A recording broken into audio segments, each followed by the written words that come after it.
الحمد لله نحمده ونستعينه ونستغفره ونؤمن به ونتوكل عليه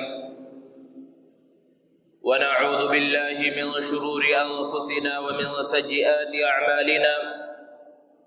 من يهده الله فلا مضل له ومن يضلله فلا هادي له ونشهد أن لا إله إلا الله وحده لا شريك له ونشهد أن سيدنا ومولانا محمدا عبده ورسوله صلى الله تعالى عليه وعلى آله وأصحابه وبارك وسلم تسليما كثيرا أما بعد فقد قال الله تعالى في القرآن المجيد والفرقان الحميد فأعوذ بالله من الشيطان الرجيم بسم الله الرحمن الرحيم إنا نحن نزلنا الذكر وإنا له لحافظون وقال النبي صلى الله عليه وسلم حامل القرآن حامل رأية الإسلام من أكرمه فقد أكرم الله ومن أهانه فعليه لعنة الله أو كما قال عليه الصلاة والسلام۔ معزز سامعین کرام، بزرگوں اور دوستوں، شوال کا مہینہ چل رہا ہے۔ اس مہینے میں ایک طویل تعطیل کے بعد مدارس کا آغاز ہوتا ہے۔ مدارس کھل چکے ہیں، بہت سارے مدارس کے اندر داخلے ہو چکے اور تعلیم کا آغاز ہو چکا، اور بہت سے وہ مدارس ہیں جس میں داخلوں کی کارروائیاں چل رہی ہیں اور چند دنوں میں تعلیم کا آغاز ہو جائے گا۔ ان مدارس کے اندر جہاں بہت سارے شعبے ہوتے ہیں، وہیں ایک اہم شعبہ حفظ قرآن کا ہوتا ہے، اور یہ سب سے اہم شعبہ ہے، سب سے بنیادی شعبہ ہے۔ اس لیے مناسب معلوم ہوتا ہے کہ حفظ قرآن اور حفاظ قرآن کی کچھ عظمت اور فضیلت کا تذکرہ کیا جائے۔ اللہ رب العزت نے اس امت کو حفظ قرآن کی دولت سے نوازا ہے کہ اس امت کا کوئی بھی فرد قرآن مجید کو اگر چاہے تو یاد کر سکتا ہے، حفظ کر سکتا ہے۔ پہلی جو امتیں گزری، اللہ نے ان کو اس خصوصیت سے نہیں نوازا۔ پہلی امتوں کو جو کتابیں دی گئی، نبیوں کو جو کتابیں دی گئی، پوری امت میں سے کوئی آدمی بھی ایسا نہیں ہوتا تھا جو اپنے نبی پر نازل ہونے والی کتاب کو زبانی یاد کر سکے، حفظ کر سکے۔ حالانکہ پہلے کی جو آسمانی کتابیں ہیں، تورات، انجیل وغیرہ، ان کا حجم قرآن کے مقابلے میں بہت تھوڑا ہے، ان کے صفحات کم ہیں، اس کے اندر جو پیغامات ہیں وہ کم ہیں، لیکن پھر بھی امتوں کے اندر کوئی بھی ایک حافظ ان کتابوں کا پیدا نہیں ہوا۔ یہ صرف اور صرف اس قرآن کا اعجاز ہے اور اس امت کی خصوصیت ہے کہ اس امت کے اندر ایسے لوگ پیدا ہوتے ہیں جو اس قرآن مجید کو یاد کر سکے۔ اللہ رب العزت نے حضرت موسیٰ علیہ السلام کو تورات عطا فرمائی اور بنی اسرائیل کو اس کتاب سے نوازا، اور بنی اسرائیل ایک بہت بڑی قوم ہے، بہت بڑی امت ہے کہ ہزاروں انبیاء کرام علیہم السلام بنی اسرائیل میں تشریف لائے، لیکن کوئی ایک آدمی بنی اسرائیل میں ایسا نہیں تھا جس کو تورات زبانی یاد ہو۔ صرف انبیاء کرام علیہم السلام کو تورات یاد ہوا کرتی تھی۔ ایک مرتبہ تورات کا جو اصل نسخہ تھا وہ غائب ہو گیا، تو بنی اسرائیل اتنے پریشان ہوئے کہ اب ہم تورات لائیں گے کیسے، اس آسمانی کتاب کو لائیں گے کیسے، کیونکہ اگر زبانی یاد ہو تو دوبارہ لکھ دیا جائے۔ تو اس وقت کے پیغمبر، اس وقت کے نبی حضرت عزیر علیہ السلام نے اپنی یادداشت سے تورات کو دوبارہ لکھوا دیا۔ تو بنی اسرائیل خوش ہوئے، اور اتنا خوش ہوئے کہ حضرت عزیر علیہ السلام کے مقام اور مرتبے کو اتنا بڑھایا کہ کہہ دیا کہ یہ تو اللہ کے بیٹے ہیں۔ قرآن نے اس کو بیان کیا، وقالت اليہود عزیر ابن اللہ، کہ یہودی یہ کہتے ہیں کہ حضرت عزیر علیہ السلام اللہ کے بیٹے ہیں۔ تو کہنے کا مقصد یہ ہے کہ یہ صرف اور صرف اس امت کی خصوصیت ہے کہ اس امت کا ایک 7 سال کا، 8 سال کا، 9 سال کا اور 10 سال کا بچہ اس قرآن مجید کو یاد کر لیتا ہے۔ دنیا کے اندر کوئی اور کتاب ایسی نہیں ہے جس کو حفظ کیا جا سکے جو قرآن مجید کے برابر ہو یا اس سے کم ہی ہو، اور اگر کوئی یاد بھی کر لے تو وہ یاد رہنا ہمیشہ باقی نہیں رہتا۔ جس طرح کی بچپنے میں ایک بچہ قرآن مجید کو حفظ کرتا ہے، یاد کرتا ہے اور اسے پڑھتا رہتا ہے، اور بوڑھا ہو جاتا ہے اس وقت تک وہ قرآن مجید اسے یاد رہتا ہے۔ یہ صرف اور صرف قرآن مجید کا اعجاز ہے، قرآن مجید کی خصوصیت ہے۔ اللہ رب العزت نے ارشاد فرمایا انا نحن نزلنا الذکر وانا له لحافظون، کہ بے شک ہم نے اس قرآن مجید کو نازل کیا ہے اور ہم ہی اس کی حفاظت کرنے والے ہیں۔ اللہ نے اس کتاب کی حفاظت کی ذمہ داری لی ہے۔ اللہ رب العزت چاہتے تو بغیر اسباب کے کسی بھی طرح اس قرآن مجید کو محفوظ فرماتے، اس قرآن مجید کی حفاظت فرما دیتے، لیکن اللہ رب العزت نے اس امت کو ہی منتخب فرمایا اس کتاب کی حفاظت کے واسطے، کہ سب سے پہلے حافظ محمد عربی صلی اللہ علیہ وسلم ہے، کہ آپ صلی اللہ علیہ وسلم پر جب قرآن مجید نازل ہوتا آپ صلی اللہ علیہ وسلم اس کو یاد کرتے۔ قرآن نے بیان کیا کہ آپ کو اس کے یاد کرنے کی اتنی فکر ہوتی کہ حضرت جبرائیل علیہ السلام اللہ کا پیغام سنا رہے ہوتے، وحی نازل ہو رہی ہوتی، اور آپ صلی اللہ علیہ وسلم اپنی زبان مبارک سے اس کو دہرا رہے ہوتے کہ کہیں بعد میں ذہن سے نکل نہ جائے۔ اللہ رب العزت نے بڑے پیارے انداز میں محمد صلی اللہ علیہ وسلم کو مخاطب کرتے ہوئے فرمایا لا تحرک به لسانک لتعجل به، کہ اپنی زبان کو آپ حرکت مت دیجیے تاکہ جلدی سے یاد کر لیں، بلکہ جب جبرائیل پیغام سنا رہے ہوں آپ کو رٹنے کی، بار بار دہرانے کی ضرورت نہیں ہے، آپ صرف غور سے سنیں۔ اس کا محفوظ کرنا، اس کا جمع کرانا، اس کو پڑھوانا، یہ سب ہماری ذمہ داری ہے۔ تو سب سے پہلے حافظ اللہ کے رسول صلی اللہ علیہ وسلم ہے، اور اس کے بعد دوسرے نمبر پر صحابہ کرام رضوان اللہ تعالی علیہ مجمعین کی جماعت ہے، کہ صحابہ کرام رضوان اللہ تعالی علیہ مجمعین نے اللہ کے رسول صلی اللہ علیہ وسلم سے سن کر اس قرآن مجید کو حفظ کیا۔ اور صحابہ میں سے جس کو جتنا قرآن مجید یاد ہوتا اس کا مقام و مرتبہ اتنا زیادہ ہوا کرتا تھا، اور اس زمانے میں پڑھنے لکھنے کا رواج نہیں تھا، بس جس انداز میں سنا جاتا اس کو یاد کر لیا جاتا۔ بعض کاتبین وحی تھے جن سے اللہ کے رسول صلی اللہ علیہ وسلم لکھوا دیا کرتے تھے قرآن مجید کو، لیکن اللہ کے رسول صلی اللہ علیہ وسلم کے زمانے میں کتابی شکل میں قرآن مجید کو نہیں لکھا جاتا، جو چیز ملتی اس پر قرآن مجید کو لکھ دیا جاتا، اور اس طرح پورا قرآن مجید نازل ہوا، اور صحابہ میں سے ایک بڑی تعداد حفاظ کی ہو گئی کہ بیر معونہ کے موقع پر 70 حفاظ کرام شہید ہوئے، اور سیدنا ابو بکر صدیق رضی اللہ تعالی عنہ کا دور خلافت آیا تو جنگ یمامہ میں حفاظ کرام کی ایک بڑی تعداد شہید ہوئی۔ اس وقت صحابہ کرام رضوان اللہ تعالی علیہ مجمعین نے قرآن مجید کو کتابی شکل میں محفوظ کرنے کا ارادہ کیا، اور حضرت ابو بکر صدیق رضی اللہ تعالی عنہ کے دور خلافت میں پورے قرآن مجید کو ایک جگہ پر جمع کیا گیا۔ اور پھر جب حضرت عثمان غنی رضی اللہ تعالی عنہ کا دور خلافت آیا تو اور منظم انداز میں حضرت زید بن ثابت رضی اللہ تعالی عنہ کی نگرانی میں پورے قرآن مجید کے کئی نسخے بنائے گئے، پورے قرآن مجید کو کتابی شکل میں مجلد شکل کے اندر لکھا گیا اور پوری دنیا کے اندر اس کو پھیلایا گیا، اور اس کے بعد ہر زمانے میں تابعین کا، تبع تابعین کا، ائمہ کرام کا، اور جن کا زمانہ ہے وہ زمانہ چلتا رہا اور قرآن مجید کے حافظ پیدا ہوتے رہے۔ تو اس انداز میں اللہ رب العزت نے قرآن مجید کو محفوظ فرمایا۔ تو قرآن مجید کے محفوظ کرنے کے دو ذریعے اللہ نے پیدا فرمائے، ایک تو خود یہ امت ہے جس نے اپنے سینوں کے اندر قرآن مجید کو محفوظ کر لیا ہے کہ چھوٹے سے چھوٹے بچے اور بڑی سے بڑی عمر کے لوگوں نے قرآن مجید کو حفظ کیا، اور دوسرا جو ذریعہ ہے یہ مصاحف ہے، یہ قرآن مجید کے نسخے ہیں جو ہر جگہ پر آپ کو نظر آتے ہیں، ہر گھر کے اندر موجود رہتے ہیں، اس سے بھی قرآن مجید کی حفاظت ہوتی ہے، لیکن ان نسخوں کے ذریعے، ان قرآن مجید کے ذریعے قرآن مجید کی حفاظت صرف قیامت سے پہلے تک ہوگی، کیونکہ اللہ کے رسول صلی اللہ علیہ وسلم نے قیامت کی نشانیوں میں سے بیان فرمایا کہ جب قیامت کا زمانہ قریب آئے گا تو قرآن مجید کو اٹھا لیا جائے گا۔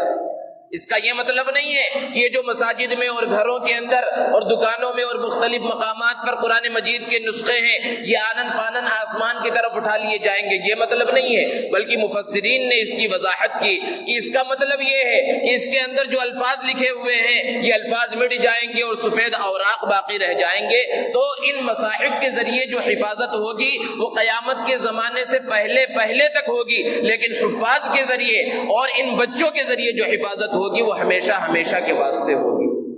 اسی لیے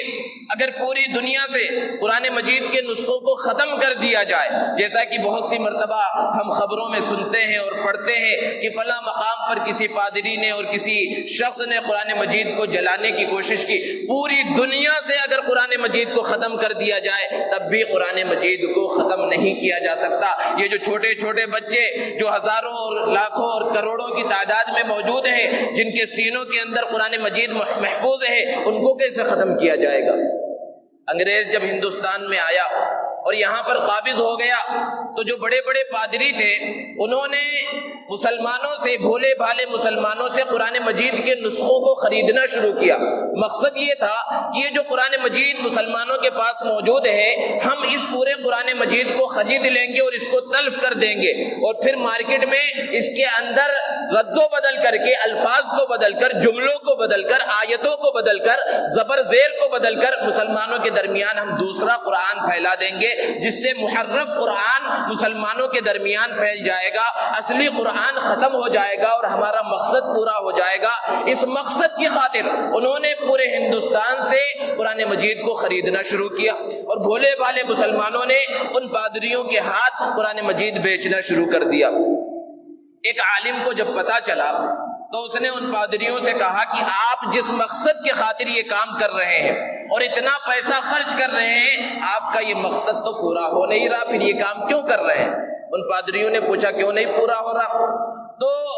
عالم نے ایک 10 سال کے بچے کو بلایا اور اس سے کہا فلاں جگہ سے قرآن مجید پڑھنا شروع کر۔ تو اس بچے نے فر وہاں سے پڑھنا شروع کیا۔ اس کے بعد 9 سال کے ایک بچے کو بلایا، اس سے کہا فلاں جگہ سے پڑھنا شروع کرو، اس نے پڑھنا شروع کر دیا۔ پھر 8 سال کے بچے کو بلایا، پھر 7 سال کے بچے کو بلایا اور ہر ایک سے قرآن کے مختلف مقامات سے پڑھنے کے لیے کہا اور ان بچوں نے پڑھنا شروع کر دیا۔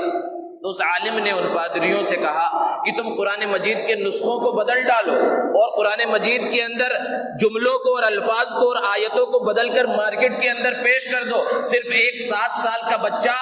سامنے آ کر کھڑا ہوگا اور اس قرآن مجید کے اندر جو غلطیاں ہیں ان سب غلطیوں کو ختم کر کے ایک نیا قرآن مجید صحیح انداز میں دنیا کے سامنے پیش کر دے گا۔ اس لیے تمہارا اتنا پیسہ خرچ کرنا اور اتنی محنت کرنا اس سے کچھ بھی فائدہ ہونے والا نہیں ہے۔ تو ان پادریوں نے یہ کام کرنا چھوڑ دیا۔ اور یہ حقیقت ہے دوستو کہ قرآن مجید اللہ رب العزت نے بہت آسان کر دیا۔ اللہ نے خود بیان فرمایا وَلَقَدْ يَسَّرْنَا الْقُرْآنَ لِلذِّكْرِ فَهَلْ مِن مُدَّكِرٍ، کہ ہم نے اس قرآن مجید کو یاد کرنے کے لیے آسان کر دیا ہے، کوئی سمجھنے والا ہے، کوئی یاد کرنے والا؟ تو یہ قرآن مجید یاد کرنے کے واسطے حفظ کے لیے بہت آسان ہے،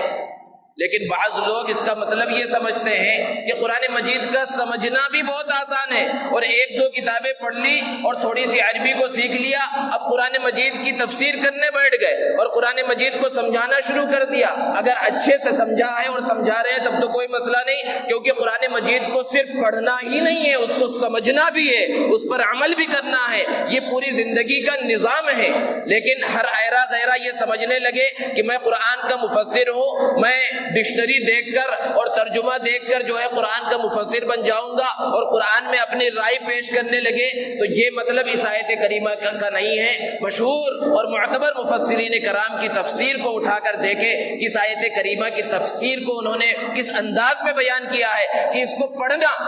اس کی تلاوت کرنا، اس کو حفظ کرنا بہت آسان ہے، لیکن جہاں تک سمجھنے کا معاملہ ہے، اگر سمجھنا بھی بہت آسان ہوتا تو صحابہ کرام رضوان اللہ تعالی علیہم اجمعین جو اس قرآن کے پہلے مخاطب ہے وہ تو عربی جاننے والے تھے، ان کو الگ سے سمجھانے کی ضرورت ہی نہیں تھی۔ جب قرآن اللہ کے رسول صلی اللہ علیہ وسلم نے پڑھ دیا اب وہ خود بخود سمجھ سمجھ گئے، لیکن اللہ کے رسول صلی اللہ علیہ وسلم کے اس دنیا میں بھیجے جانے کے ایک مقصد کو اللہ نے بیان فرمایا، وَيُعَلِّمُهُمُ الْكِتَابَ،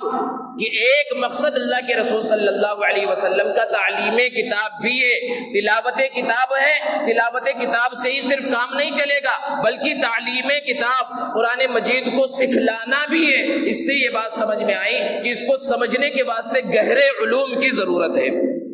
تو بہرحال قرآن مجید کو لوگوں نے محفوظ کیا اور الگ الگ انداز میں محفوظ کیا۔ آج جو انٹرنیٹ کا زمانہ ہے اور مختلف ویب سائٹیں ہیں اور مختلف گروپ اور پیجز ایسے بنے ہوئے ہیں کہ کسی انداز میں قرآن مجید کے اندر تحریف کی جائے۔ آپ حضرات کی نظروں کے سامنے بھی بہت سی ایسی تصویریں گزرتی ہوں گی جس میں قرآن مجید کی آیتوں میں رد و بدل کیا گیا ہے، یؤمنون کی جگہ یفلحون لکھ دیا گیا اور فلاں لفظ کی جگہ فلاں لفظ لکھ دیا گیا۔ پوری دنیا کے لوگ محنت کر لیں اور ایسے سینکڑوں نہیں ہزاروں لاکھوں گروپ بن جائیں اور لاکھوں ویب سائٹ بن جائے اور دنیا کے لوگ قرآن مجید کی تحریف کرنے کی کوشش کرنے لگے، لیکن قرآن مجید محرف نہیں ہو سکتا، اس کے اندر تحریف نہیں ہو سکتی، کیونکہ ایک حافظ قرآن کے سامنے اور جو قرآن کا علم رکھتا ہے اس کے سامنے جب یہ الفاظ آئیں گے اور یہ قرآن مجید جو محرف شدہ ہے وہ آئے گا تو فوراً وہ ان غلطیوں کو پکڑ لے گا اور دنیا کے سامنے یہ واضح کر دے گا کہ اس کے اندر تحریف کی گئی ہے، اس کے اندر زبر زیر اور پیش کو بدلنے کی کوشش کی گئی ہے۔ ترکی، وہاں پر جب خلافت کا خاتمہ ہوا، خلافت عثمانیہ کا خاتمہ تقریباً 100 سال ہو چکے ہیں خلافت عثمانیہ کے خاتمے کے، اور یہ ایک بہت بڑا حادثہ تھا پوری دنیا کے مسلمانوں کے واسطے، اور پھر پورے ترکی کے اندر اسلام کا نام و نشان مٹانے کی کوشش کی گئی، یہاں تک کہ عربی رسم الخط کو بھی منع کر دیا گیا، اس پر پابندی لگا دی گئی کہ عربی میں لکھی ہوئی کوئی چیز پورے ملک کے اندر کسی کے پاس پائی جائے گی تو اسے سخت سزا دی جائے گی۔ لیکن ایسے حالات میں بھی مسلمانوں نے چھپ کر اپنے ایمان کو محفوظ رکھا اور قرآن مجید کو محفوظ رکھا۔ چھپ کر وہ کھیتی باڑی کیا کرتے تھے اور اپنے کھیتوں کے اندر چھوٹے چھوٹے گڑھے بنا رکھے تھے جہاں بچوں کو بٹھا کر دکھاوے کے واسطے تو وہ کھیتی کر رہے ہوتے تھے اور قرآن مجید بچوں کو ایک ایک آیت یاد دلا رہے ہوتے تھے کہ ان بچوں کے پاس قرآن مجید نہیں تھا، لیکن صرف سن سن کر انہوں نے قرآن مجید کو یاد کر لیا۔ روس کے بارے میں آپ جانتے ہیں کہ وہاں پر جب بے دین حکومت آئی اور کمیونسٹ حکومت وہاں پر آئی تو کس طرح مسلمانوں پر ظلم کیا گیا اور کس طرح مسلمانوں کا خاتمہ کیا گیا، لیکن ایسے حالات میں بھی انہوں نے اپنے ایمان کی حفاظت کی اور قرآن مجید سے اپنے تعلق کو باقی رکھا۔ قرآن مجید ہی ایک ایسی چیز ہے کہ اگر مسلمان اپنا تعلق اس قرآن مجید کے ساتھ ختم کر لے تو پھر مسلمان ہی باقی نہیں رہتا۔ ایک شخص چند سالوں پہلے روس گیا، اب وہاں کے حالات ایسے کہ بظاہر کوئی اسلام کا نام لینے والا نہیں ہے، لیکن جب مسلمان وہاں پر تھے تو انہوں نے بڑے بڑے مدرسے بنائے تھے، بڑی بڑی مسجدیں بنائی تھی، آج بھی وہ مسجدیں باقی ہیں، لیکن صرف گھومنے کے واسطے وہاں نماز پڑھنے کی اجازت نہیں ہے۔ وہاں آپ کو چوکیدار نظر آئے گا، کوئی واچ مین نظر آئے گا، لوگ آتے ہیں گھوم کر دیکھتے ہیں اور چلے جاتے ہیں، نمازیں نہیں ہوتی، اذان نہیں ہوتی، بعض مسجدوں میں صرف اجازت ہے۔ تو ایک شخص مسلمان جب اپنے کسی ذاتی کام سے وہاں پر گیا اور جمعہ کا دن آیا تو اس نے سوچا کسی مسجد میں جا کر نماز پڑھوں، تو اس نے مسجد تلاش کی، لوگوں سے پوچھا تو لوگوں نے بتایا ادھر تو آس پاس کہیں مسجد نہیں ہے، مسجدیں تو بہت ہیں لیکن نمازیں کہیں نہیں ہوتی۔ تو وہ قریب کے ایک علاقے میں پہنچا جہاں ایک مسجد تھی، وہاں پر ایک واچ مین بھی موجود تھا، اس سے کہا کہ کیا یہاں مسلمان نماز پڑھنے کے واسطے نہیں آتے؟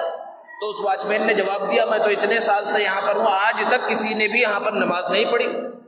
تو اس واچ مین سے اس شخص نے کہا، مسلمان نے جو دوسرے ملک سے وہاں پر آیا تھا، کہ مجھے یہاں پر اذان دینے کی اجازت دو، نماز پڑھنے کی اجازت دو، میں اکیلا نماز پڑھ لوں گا۔ تو اس واچ مین نے کہا یہاں پر نماز پڑھنا، اذان دینا منع ہے، اپنی ذمہ داری پر، اپنے رزق پر اگر تم پڑھنا چاہتے ہیں تو پڑھ لو، اگر پکڑے جاؤ گے تو تمہیں جیل میں ڈال دیا جائے گا، میں اس کا ذمہ دار نہیں ہوں گا۔ تو اس شخص نے کہا ٹھیک ہے، اور وہاں پر اس نے بغیر مائک کے، بغیر کسی چیز کی اذان دینا شروع کیا۔ جب اذان کی آواز محلے میں گونجی تو بہت سے لوگ وہاں پر جمع ہو گئے اور تعجب سے اس شخص کو دیکھ رہے ہیں کہ یہ کون ہے جو اذان دے رہا ہے۔ جب یہ اذان سے فارغ ہو گیا اور خود اکیلے اس نے نماز پڑھی تو لوگ قریب آئے اور آہستہ سے کہا کہ ہم سب مسلمان ہیں، ہمارے گھر چلو، تمہاری چائے کی دعوت ہے، ناشتہ کرو اور پھر اپنے بارے میں بتاؤ۔ تو اس شخص نے یہ سوچا کہ لوگوں سے ان کے حالات سننے کا موقع ملے گا، ان کی دعوت قبول کرنی چاہیے، اور ان کے گھر پر چلا گیا۔ تو وہاں پر دیکھا کہ بہت سارے بچے بھی ہیں اور بہت ساری عورتیں جو پیچھے کے حصے میں ہیں، اور بہت سارے لوگوں نے اسے گھیر لیا اور اور سب کہنے لگے کہ ہم سب مسلمان ہیں اور ہم سب حافظ ہیں، ہم سب کو قرآن مجید یاد ہے اور اپنے گھروں میں ہم نماز پڑھتے ہیں، اور یہ جو چھوٹے چھوٹے بچے ہیں 7 سال 8 سال اور 10 سال کی عمر کے، ان سب کو بھی قرآن مجید یاد ہے۔ تو یہ شخص کہتا ہے کہ مجھے بڑا تعجب ہوا، چھوٹی سی قرآن مجید جو جیب میں رکھی جاتی ہے وہ میرے جیب کے اندر موجود تھی، میں نے اس کو نکالا اور ایک بچے کے سامنے کہا کہ چلو اچھا تم اگر کہتے ہو کہ تم سب قرآن مجید کو جانتے ہو تو یہاں سے پڑھنا شروع کرو، ایک آیت پر اس نے ہاتھ رکھی، تو بچہ تعجب سے دیکھ رہا ہے، پڑھ نہیں رہا ہے۔ تو اس شخص نے یہ سوچا کہ ابھی تو یہ خود کہہ رہے تھے کہ یہ سب قرآن مجید کے حافظ ہے، لیکن قرآن مجید تو پڑھنا ہی نہیں جانتے۔ تو پھر جب بڑے لوگوں نے یہ منظر دیکھا تو انہوں نے کہا کہ انہوں نے تو اپنی زندگی میں ان بچوں نے قرآن مجید کو دیکھا ہی نہیں ہے، تو یہ قرآن مجید کو دیکھ کر کیا پڑھ سکیں گے؟ آپ کوئی آیت ان کے سامنے سنائیے اور کہیے کہ یہاں سے پڑھو، اس کے بعد دیکھیے۔ تو اس شخص نے قرآن مجید کی ایک آیت کو پڑھا اور ایک بچے سے کہا یہاں سے پڑھنا شروع کرو، اب اس نے پڑھنا شروع کر دیا حافظوں کے انداز میں۔ مختلف بچوں سے اس طرح کے سوالات کیے کہ قرآن مجید کو دیکھ کر عربی سمجھنے والا کوئی نہیں ہے، عربی کو دیکھ کر پڑھنے والا کوئی نہیں، لیکن آیتیں جب بولی جا رہی ہے وہ فر پڑھنا شروع کر رہے ہیں۔ اب اس شخص نے کہا کہ مجھے تو بڑا تعجب ہوا کہ آخر یہ کیا ماجرا ہے۔ تو ان لوگوں سے پوچھا تو ان لوگوں نے بتلایا کہ جب یہاں کمیونسٹ حکومت آئی اور قرآن مجید پر پابندی لگا دی گئی اور علماء اور صلحاء جو لوگ تھے انہوں نے بھی اپنی وضع قضا کو بدل لیا لیکن اپنے ایمان کو باقی رکھا، کوئی درزی بن گیا، کسی نے کچھ کام شروع کر دیا، لیکن اپنے گھر کے اندرونی علاقے میں کچھ ایسے کمرے، خفیہ کمرے بنائے جس کے اندر وہ بچوں کو تعلیم دیا کرتے تھے۔ ہم اپنے بچوں کو کام کرنے کے واسطے، کام سیکھنے کے واسطے ان کے پاس بھیجتے، ان علماء کے پاس جنہوں نے اپنا پڑھنا لکھنا اور پڑھانا لکھانا بظاہر چھوڑ رکھا تھا اور کچھ کام دھندوں میں لگے ہوئے تھے، کسی نے کرانے کی دکان کھول لی، کسی نے درزی کی دکان کھول لی، لیکن اندر بچے کو بٹھا دیتے، باہر اپنا کام کر رہے ہوتے، پولیس والے چکر بھی لگا رہے ہوتے اور یہ اندر جاتے اور 5 منٹ میں بچے کو ایک آیت رٹا دیتے زبانی اور وہ بچہ وہ رٹتا رہتا۔ اس طرح ان بچوں نے پورے قرآن مجید کو حفظ کر لیا۔ ذرا تصور کیجئے کہ قرآن مجید ایسی عظیم کتاب ہے کہ کس طرح مشکل حالات میں بھی لوگوں نے اس کو یاد کیا، اس کو محفوظ کیا،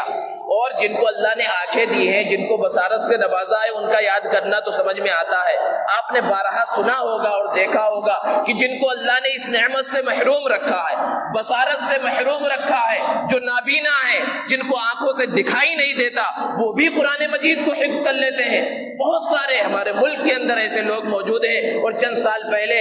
کرناٹک کے بعض علاقوں کے اندر ایسے مسابقے بھی ہوئے، مقابلے۔ آپ نے مدرسوں کے طلباء اور حفاظ کرام کا مسابقہ بہت سنا ہوگا کہ مدرسوں کے طلباء کا قرآن مجید کا مسابقہ ہو رہا ہے، پورے ملک کا مسابقہ ہوتا ہے، پورے شہر کا مسابقہ ہوتا ہے، اور اول دوم اور سوم آنے والوں کو بڑے بڑے انعامات سے نوازا جاتا ہے۔ لیکن صرف نابینا حافظوں کے بھی مسابقے ہوئے اور پورے ملک سے بڑے بڑے حافظ جو نابینا ہیں، جن کو آنکھوں سے دکھائی نہیں دیتا، وہ اس پروگرام کے اندر شریک ہوئے۔ پوری دنیا نے اس پروگرام کو دیکھا اور قرآن مجید کے اعجاز کو دیکھا کہ کس طرح وہ نابینا حافظ قرآن جو دیکھ ہی نہیں سکتے، انہوں نے قرآن مجید کو حفظ کر لیا۔ یہ صرف اور صرف اللہ رب العزت کا فضل ہے، اللہ کا کرم ہے۔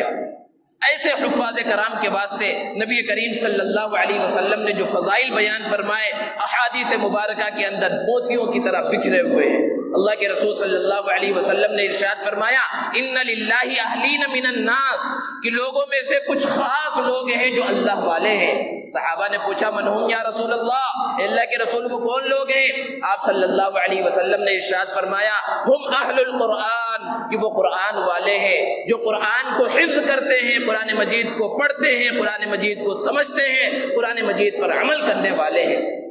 اور ایک حدیث میں اللہ کے رسول صلی اللہ علیہ وسلم نے ارشاد فرمایا اذا احب احدکم ان يحدث ربه فليقرأ القرآن، کہ اگر تم میں سے کوئی شخص یہ چاہتا ہے کہ اپنے پروردگار سے بات کرے، اپنے پروردگار سے کلام کرے، تو اسے چاہیے کہ وہ قرآن مجید پڑھے۔ اور ایک حدیث میں اللہ کے رسول صلی اللہ علیہ وسلم نے ارشاد فرمایا حامل القرآن حامل رعیت الاسلام من اکرمہ فقد اکرم اللہ ومن اہانہ فعلیہ لعنت اللہ، کہ حافظ قرآن، عامل قرآن اسلام کے جھنڈے کو اٹھانے والا ہے، جس نے اس کا اکرام کیا، اس کی عزت کی، اس نے اللہ کا اکرام کیا، اور جس نے اس کی بے عزتی کی، اس کی توہین کی، اس کی تحقیر کی، اس کو برا بھلا کہا، اس نے اللہ رب العزت کی توہین کی۔ اور ایک حدیث میں اللہ کے رسول صلی اللہ علیہ وسلم نے ارشاد فرمایا حملۃ القرآن اولیاء اللہ من عاداہ فقد عاد اللہ ومن والاہم فقد والا اللہ، کہ جو حفاظ قرآن ہیں اور قرآن مجید کو جاننے اور سمجھنے والے ہیں وہ اللہ کے دوست ہیں، جس نے ان سے دشمنی رکھی اس نے اللہ سے دشمنی رکھی، اور جس نے ان سے دوستی رکھی اس نے اللہ سے دوستی رکھی۔ اور ایک حدیث میں اللہ کے رسول صلی اللہ علیہ وسلم نے ارشاد فرمایا فضل حملۃ القرآن علی من لم يحملہ کفضل الخالق علی المخلوق، کہ حافظ قرآن کی فضیلت غیر حافظ قرآن پر ایسے ہی ہے جیسے کہ اللہ کی فضیلت ہے ساری مخلوقات پر۔ اور ایک حدیث میں اللہ کے رسول صلی اللہ علیہ وسلم نے ارشاد فرمایا کہ جنت میں ایک نہر ہے جس کا نام ریان ہے، اور اس نہر کے درمیان میں ایک خوبصورت محل ہے جس کے 70,000 سونے اور چاندی کے دروازے ہیں، اور یہ خوبصورت محل حافظ قرآن کو دیا جائے گا۔ اور ایک حدیث میں اللہ کے رسول صلی اللہ علیہ وسلم نے ارشاد فرمایا اذا مات حامل القرآن اوحى الله الى الارض الا تاكلي لحما قالت الہی کیف آکل لحمه وکلامك فی جوفی، کہ حافظ قرآن کا جب انتقال ہو جاتا ہے اور اس کا جنازہ لوگ کاندھے پر اٹھا کر قبرستان لے کر جاتے ہیں اور اسے قبرستان میں زمین میں دفن کر دیا جاتا ہے، اللہ رب العزت زمین کو حکم دیتے ہیں اللہ تاکلی لحمہ، کہ اس کے گوشت کو کھانا نہیں، اس کے گوشت کو سڑانا نہیں، تو وہ زمین کہتی ہے کیف آکل لحمہ، کہ اے پروردگار میں اس کے گوشت کو کیسے کھا سکتی ہوں، وکلامک فی جوفی، جبکہ آپ کا کلام قرآن مجید اس کے سینے کے اندر محفوظ ہے۔ یہ عظمت ہے، یہ فضیلت ہے حفظ قرآن کرنے والے شخص کی۔ اور ایک حدیث میں اللہ کے رسول صلی اللہ علیہ وسلم نے ارشاد فرمایا کہ حافظ قرآن کا جب انتقال ہو گیا اور قبرستان میں اسے دفن کر دیا گیا تو آس پاس قبروں میں اگر قبر والوں کو عذاب دیا جا رہا ہوتا ہے تو اس حافظ قرآن کی وجہ سے 7 قبروں سے عذاب کو ختم کر دیا جاتا۔ اور ایک حدیث میں اللہ کے رسول صلی اللہ علیہ وسلم نے ارشاد فرمایا کہ قیامت کے دن حافظ قرآن سے اللہ رب العزت فرمائیں گے کہ قرآن مجید کو پڑھتا جا اور اپنے درجات کو بڑھاتا جا، جس طرح قرآن مجید کو دنیا کے اندر پڑھتا تھا، اور تیرے آخری درجہ آخری منزل وہی ہوگی جہاں تیری آخری آیت ہوگی۔ اور ایک حدیث میں اللہ کے رسول صلی اللہ علیہ وسلم نے ارشاد فرمایا جس نے قرآن مجید کو یاد کیا اور اس پر عمل کیا، اس کے حلال کو حلال جانا، اس کے حرام کو حرام جانا، قیامت کے دن اس کے والدین کو ایسا تاج خوبصورت چمکتا ہوا پہنایا جائے گا کہ سورج کی روشنی ماند پڑ جائے گی۔ اللہ کے رسول صلی اللہ علیہ وسلم نے فرمایا تو پھر اس حافظ قرآن کو کس طرح بدلہ دیا جائے گا اس کا تو اندازہ اور تصور نہیں کیا جا سکتا۔ والدین کا یہ مقام و مرتبہ ہے کہ اتنا خوبصورت چمکتا ہوا تاج پہنایا جائے گا کہ سورج کی روشنی اس کے سامنے مان پڑ جائے گی۔ اور ایک حدیث جسے بارہا ہم سنتے ہیں کہ ایک حافظ قرآن جو سفارش کرے گا اپنے خاندان اپنے گھر والوں میں سے 10 ایسے لوگوں کو جنت میں لے جانے کا سبب بنے گا جن کے لیے اللہ رب العزت جہنم میں جانے کا فیصلہ فرما چکے ہوں گے۔ اس طرح کے بے شمار فضائل اللہ کے رسول صلی اللہ علیہ وسلم نے حافظ قرآن کے حفظ قرآن کرنے والوں کے بیان فرمائے ہیں، لیکن اتنے فضائل ہونے کے باوجود اور مسلمان ان فضائل کو ان عظمتوں کو جاننے کے باوجود آج ہمارا حال کیا ہے کہ خاندانوں میں اور قبیلوں کے اندر کئی نسلیں ایسی گزر جاتی ہیں کہ کوئی حافظ قرآن پیدا نہیں ہوتا، حفظ قرآن کی طرف رغبت نہیں ہوتی، اپنے بچوں کو حافظ قرآن نہیں بناتے، اتنی عظمتوں کے باوجود اتنی فضیلتوں کے باوجود۔ حالانکہ معاملہ تو ایسا ہے کہ اگر خاندان میں ایک حافظ قرآن ہو جائے تو اللہ کی ذات سے امید ہے کہ وہی بچہ سارے لوگوں کی سفارش کا اور سارے لوگوں کی نجات اور کامیابی کا سبب بن سکتا ہے۔ پہلے زمانے کے اندر قرآن مجید کو سیکھنا، علم دین کو حاصل کرنا بہت مشکل تھا۔ آج تو یہ چیز کتنی آسان ہو گئی کہ گلی گلی محلے محلے شہر شہر ہر جگہ پر مدارس قائم ہو گئے ہیں، ہر جگہ پر قرآن مجید کا اور احادیث مبارکہ کا علم دیا جا رہا ہے، بہت آسانی کے ساتھ قرآن مجید کو سیکھا اور پڑھا جا سکتا ہے۔ پہلے زمانے میں کتنی مشکل تھی، صحابہ کرام رضوان اللہ تعالی علیہم اجمعین نے کتنی مشکلات میں قرآن مجید کو سیکھا۔ ایک صحابی بیان فرماتے ہیں کہ میرا گھر مدینے سے تھوڑی دوری پر تھا اور میرا معاملہ، میرے حالات ایسے تھے کہ روزانہ اللہ کے رسول صلی اللہ علیہ وسلم کی مجلس میں حاضر نہیں ہو پاتا تھا، تو میں اپنے گاؤں سے نکلتا اور گاؤں کے باہر جو سڑک گزرتی تھی وہاں کھڑا ہو جاتا تھا، اور وہاں سے کوئی قافلہ گزرتا تو ان قافلے والوں سے میں سوال کرتا کیا تم میں سے کوئی اللہ کے رسول صلی اللہ علیہ وسلم کی مجلس سے ہو کر آیا ہے؟ تو قافلے والوں میں سے کچھ لوگ ایسے ہوتے جو یہ کہتے کہ ہاں ہم اللہ کے رسول صلی اللہ علیہ وسلم کی صحبت سے ہو کر آ رہے ہیں، آپ کی مجلس میں ہم شریک تھے۔ تو میں ان سے پوچھتا کیا تم میں سے کسی کو قرآن مجید کا کچھ حصہ یاد ہے؟ تو کچھ لوگ ایسے ہوتے جنہیں ایک آیت یاد ہوتی، کسی کو 2 آیتیں یاد ہوتی، وہ وہیں روڈ پر کھڑے کھڑے ان لوگوں سے قرآن مجید کی چند آیتیں سیکھ لیتا۔ اس طرح میں نے قرآن مجید کا ایک بہت بڑا حصہ یاد کر لیا۔ تو یاد کرنے والوں نے اور قرآن مجید سیکھنے والوں نے، قرآن مجید حفظ کرنے والوں نے مشکل حالات میں بھی قرآن مجید کو سیکھا، پڑھا اور قرآن مجید سے اپنے تعلق کو جوڑا، اور وہ دنیا میں بھی کامیاب ہوئے اور آخرت میں بھی کامیاب ہوئے۔ آج جبکہ معاملات بہت آسان ہو گئے، ماحول سازگار ہے، حالات سازگار ہیں، ہمیں بھی قرآن مجید کی طرف متوجہ ہونے کی ضرورت ہے۔ اپنی اولاد کو جہاں دنیا کی اعلیٰ سے اعلیٰ تعلیم دے، وہیں اپنے بچوں کو قرآن مجید کا علم بھی دے، قرآن مجید کا حافظ بھی بنائے۔ اور ضروری نہیں ہے کہ صرف بچوں کو قرآن مجید کا حافظ بنایا جائے، بڑے لوگ بھی قرآن مجید یاد کر سکتے ہیں۔ آپ کے سامنے مثالیں موجود ہیں۔ چند سالوں پہلے پورے نیوز چینلوں پر یہ دکھایا گیا کہ 90 سال کا ایک بوڑھا شخص ہے، اس نے 90 سال کی عمر ہونے کے بعد قرآن مجید کو حفظ کرنا شروع کیا، اور چند سالوں کے اندر اس نے قرآن مجید کو یاد کر لیا، تو اسے ایک جلسہ کر کے اعزاز و اکرام سے نوازا گیا۔ تو عمر کی قید نہیں۔ ہاں یہ الگ بات ہے کہ بچوں کا ذہن اور حافظہ مضبوط ہوتا ہے، بچپنے میں اچھے سے یاد ہوتا ہے، لیکن روزانہ بھی اگر کوئی تہیہ کر لے اور ارادہ کر لے، ایک ایک آیت ہی یاد کرتا رہے، صرف دن میں ایک آیت یاد کرے، 15-16 سال اور 20 سال گزریں گے، وہ پورے قرآن مجید کا حافظ بن جائے گا۔ لیکن شرط یہ ہے کہ ہم اس کی عظمت اہمیت کو سمجھے تو، لیکن اس کی عظمت اور اہمیت جو کہ ادھار ہے، یہ نظروں میں، ہماری نظروں سے اس کو دکھائی نہیں دے رہا ہے، آخرت میں ملنے والی ہے، اس لیے اس کی طرف ہماری رغبت نہیں ہوتی۔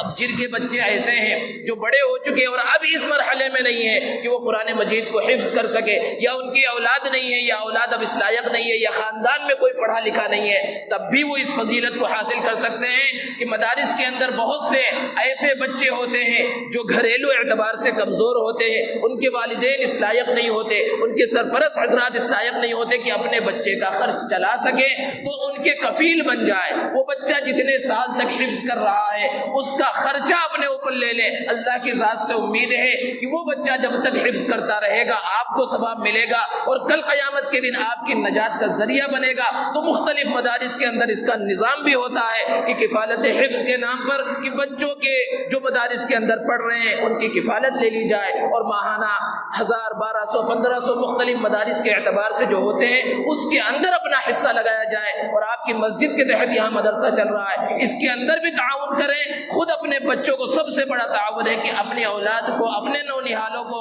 اس مدرسے میں اور دنیا کے